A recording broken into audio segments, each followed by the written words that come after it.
हास्तेनि काशो सुसु राज्यसभानि चौमारिवा गपलाई अंगै एमपीनि आचौथानि सुमाय नाहारका सोरांसालो हास्तेनि गोसा मन्त्रकरा बिप्लब कुमार देव मोटानि मुंनाहारि भारत हाकतनि संबिधान बसकांगो तनिउइ आचुकथानि बारजा मानमानि बेबाक सामुंनो साकथारि सामुं तांनानि कगरुइ सुमाय नाहारका गोसा मन्त्रकरा बिप्लब कुमार देव दिल्लीनि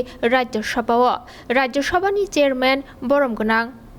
जगदीप धनखड़नि बसकांगो देव जो राज्यसभा का सदस्य निर्वाचित हुआ हूं, ईश्वर की शपथ लेता हूं कि मैं विधि द्वारा स्थापित भारत के संविधान के प्रति